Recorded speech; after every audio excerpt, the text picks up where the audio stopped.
How does it sound, guys? It sounds awesome. Good. Okay. All right. Oh my gosh. No, I'll tuck it in. Don't worry.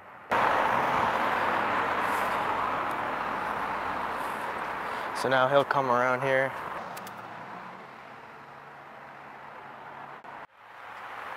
Sorry about that. That's no problem.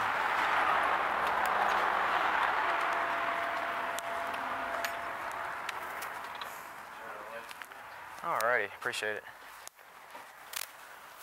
Alrighty. Anything else you guys looking for? I'd like to buy quarter stick. Yes, please. I have.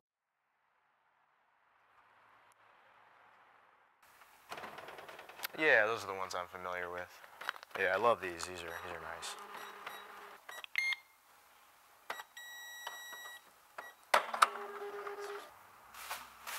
All right. Thanks a lot, man. Yep. Take care.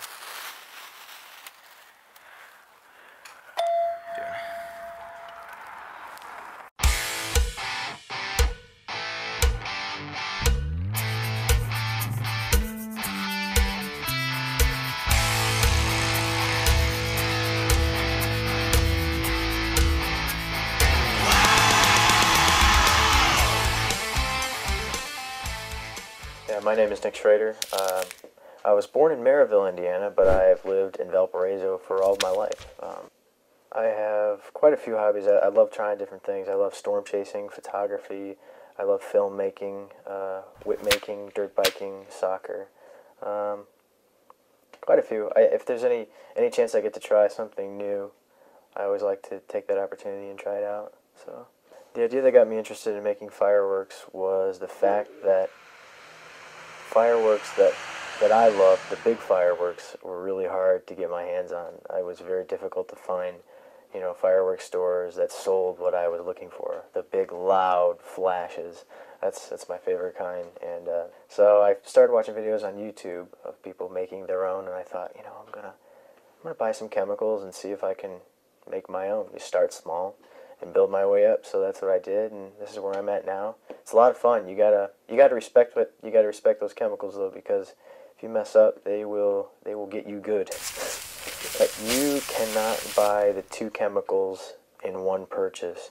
For example, you have to go on. I bought my aluminum powder on eBay, and I buy my potassium perchlorate on a different site.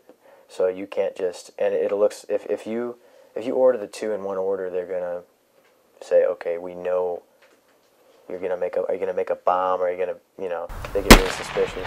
I made, it was a 1-inch aerial salute shell, and I started off by taking it was a plastic marble. Any marble works really, or a steel ball or ball bearing or something. And you take a paper bag and you take glue, something, you're gonna cover it with a few layers of this paper, kind of like paper mache in a way.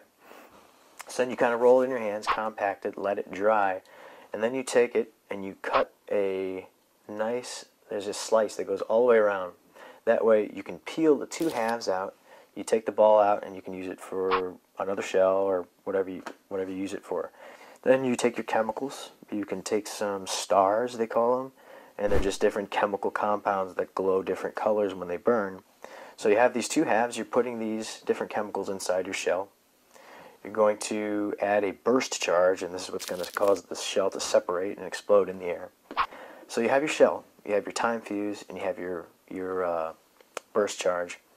Underneath the shell, you have what's called a lift cup, and in this you have the lift charge, which launches the shell into the air. And you take that and you just glue it to your shell, and you have the time fuse sticking through there in the tube, and it holds your lift charge. And you drop it into the tube with the lift cup facing down. You light it, and you enjoy what you created. When you're looking for a fireworks store, you don't go to your nice, and I'm going to say this company, I'm going to say it, Phantom Fireworks. You go out there, everything's clean, beautiful sign. If you want big fireworks, that's not, you don't want to go to these big, these big chain places. You want to look for you want to look for the rundown car garages, kind of the shady kind of back here in this garage. Come on in, you know. And it's, you know, you don't. It's opposite when you're looking for fireworks. If you want big loud fireworks, you want to be looking in a lower end place. Yeah, my parents, the way they feel about it is, I don't think they completely know exactly, you know, all the chemicals that I use, and I don't think they're really happy about it. I think it's more of a, you know, like, why are you doing this? You know, you should don't kill yourself. You know, so at the same time, I think they, you know, they have faith in me that I'm not going to be stupid about it. And so we have one of these ends packed.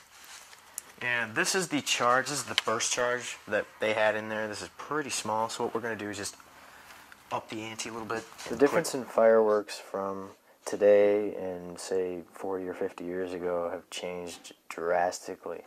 Today they limit firecrackers to 1.4 grams of flash powder, which is really tiny. I mean, some of the stuff we let off today had about 30 grams, so I mean, you can see the difference. There's a kind of a feeling of like an adrenaline rush, kind of just this excitement, just something about hearing that huge explosion and knowing that, like, you probably got a bunch of people's attention too. I think that's another thing about making fireworks. I think that the big loud ones get people's attention. I think that's kind of all what we love to do. We love to have other people's attention, and I think that a huge boom is a good way to do that.